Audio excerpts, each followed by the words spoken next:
Olá, queridos alunos, vamos para mais uma aula de língua portuguesa e a nossa aula de hoje será sobre textos dissertativos argumentativos.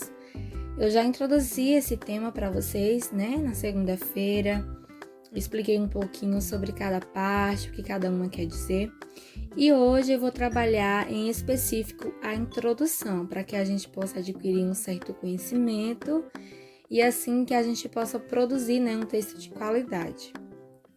Para darmos início, é importante sabermos o que de fato é uma introdução. A introdução, como o próprio nome já sinaliza, já diz, é a parte do texto que introduz o assunto que vai ser tratado ali. Pode parecer óbvio, pessoal? Mas na prática, muitas vezes não é. Vamos ver que muitas vezes isso não é tão óbvio quando a gente vai escrever. Eu vou listar para vocês o que não é uma introdução, porque muitas vezes as pessoas cometem esse erro, escrevem qualquer outra coisa menos uma introdução de fato. Vai aparecer para vocês aí uma lista de alguns exemplos, de coisas que não são introdução, e aí vocês vão entender um pouquinho mais sobre cada uma. Um resumo do texto. Afinal, você quer ler o texto e quer que vá até o fim, por exemplo, Se tudo que uma pessoa precisa saber estiver na introdução, não haverá sentido algum dela prosseguir lendo o texto, Se tornaria uma coisa muito chata. Um relato da humanidade. Vocês só observem aqui na tela, tá aparecendo para vocês em negrito, os tópicos, e eu vou lendo para vocês o que cada um vem dizendo. A questão do relato da humanidade a não ser que o seu texto seja sobre a origem dos seres humanos. E você não precisa começar sempre com desde os primórdios. Vai se tornar algo muito chato sempre que sua redação for redigida, você começar com essa frase. Uma mera repetição do título. Você já tem o título, aí você vai lá, coloca para o seu leitor uma repetição de tudo que você sinalizou no título. A pessoa já leu o título, ela quer saber mais um pouco sobre o assunto, não somente o seu título, ela não está afim mais de ler título. E esse era uma vez. Uma introdução não definitivamente não é um espaço para que você possa contar uma história gigantesca e sem contexto. Aquele famoso encher linguiças, que é colocar coisas que não tenham conexão alguma só mesmo para completar as linhas. A não ser que você esteja produzindo um conto para a Disney, pessoal? E assim, nem a Disney não usa mais esse método. Para a gente continuar, vamos pensar na função e no que você deve fazer na sua introdução. Vamos pensar sobre contextualizar o leitor. Afinal, de um mesmo título, você pode fazer diversas abordagens, não é mesmo? A respeito daquele mesmo assunto. Por isso, a introdução é um ótimo lugar para contextualizar o leitor sobre qual caminho que você pretende seguir ao longo do seu texto. Tratar alguma informação relevante também é muito importante para que você traga uma informação, de suma importância, ou seja, um dado estatístico. Afinal, você quer que aquele texto ele gere valor para o seu leitor. Senão, ele simplesmente vai embora, não vai ter interesse nenhum pela leitura do seu texto. Para que você instigue, a curiosidade do leitor. Mas, como eu disse anteriormente, você não quer que ele leia a introdução e se contente apenas com aquele seu texto. Por isso, desperte a curiosidade dele, deixando alguma pergunta ou uma promessa, que é claro que ela deve ser cumprida no decorrer do seu texto, ou seja, no seu desenvolvimento. Para que sejamos breves, uma dica é que você seja breve.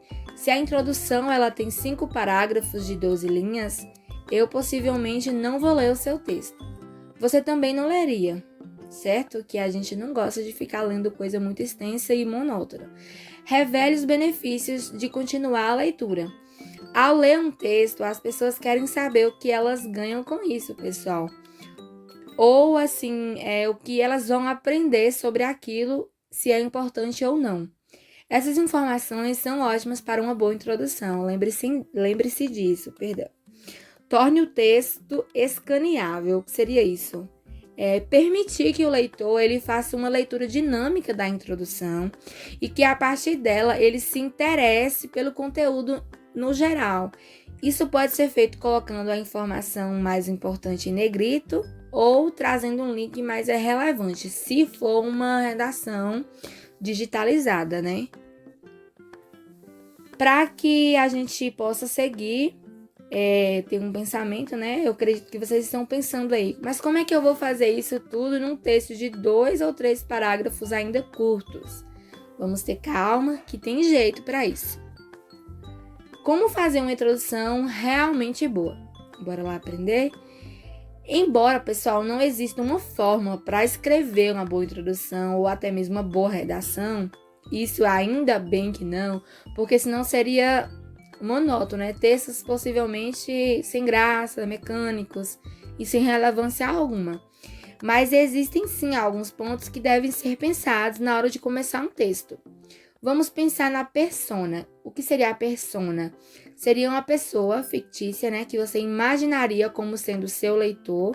Em alguns casos, empresas usam esse tipo de objetivo para que o cliente ele seja escaneado, digamos assim, para que você possa saber o perfil do leitor e assim atingir o público e os objetivos que o empreendedor ele quer. No caso do seu texto, você tem que pensar num leitor que vai observar e assim você tem que escrever o seu texto baseado no leitor. Todo texto ele é escrito para alguém, né? No nosso caso, a nossa persona, né? Que no caso aí é o nosso leitor. Então, quem é a sua persona? Quais são os objetivos dela? Você deve sempre pensar nisso. Qual a promessa que você tem, né, com aquele texto e qual o problema que ela espera resolver com a leitura desse conteúdo? O problema da sua persona ele deve ser solucionado sim na introdução, ou melhor, no desenvolvimento, perdão, ele deve ser evidenciado, melhor dizendo, na introdução, e você deve mostrar que tem a solução, isso no decorrer do seu texto, e que essa solução estará justamente ali no decorrer do texto, ou seja, no desenvolvimento. O tema, pessoal, você nunca deve se esquecer nem por um minuto do seu tema, sempre lembrar no qual objetivo você está sinalizando o tema. Isso daí é muito importante. Caso isso aconteça, possivelmente você vai dar uma viajada. E quando voltar, né, para ler para o mundinho do texto, o leitor já terá ido embora. Isso é muito importante, sempre pensar na visão do leitor. O texto ele é um motivo pelo qual a sua introdução existe. Por isso, todo o texto deve estar em torno dele. A linguagem que se deve usar.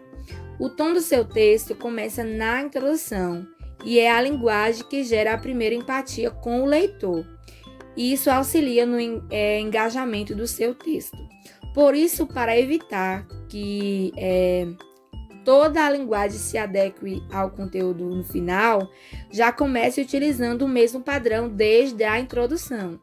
Mais uma vez, a linguagem tem que estar focada na persona, ou seja, no leitor, com quem você fala e assim determinará o tom que você vai utilizar. Por isso é importante saber o público que você deseja alcançar com o seu texto.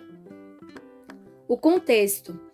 O contexto é muito importante porque você está dando, por exemplo, uma palestra, né? Fazendo um vídeo para o seu site ou escrevendo um post lá no seu blog, no caso, rede social. Hoje em dia a gente usa muito o Instagram, o WhatsApp, essas questões de redes sociais, de plataformas. E aí você está fazendo esse post lá e essas introduções podem conter as mesmas informações, mas você deve se atentar se estão sendo passadas de forma diferente. Por isso, jamais ignore o contexto da fala na hora de elaborar esse texto. Lembra que eu falei sobre o contexto da fala, sobre o público que você quer alcançar? E aí, o objetivo do conteúdo, ele obviamente, ele deve ser todo um texto bom e informativo. Porém, cada texto tem um objetivo específico dentro do seu próprio contexto. Por exemplo, Pense no objetivo de um post no seu blog, caso você tenha um, né? Você quer levar o seu leitor a outro estágio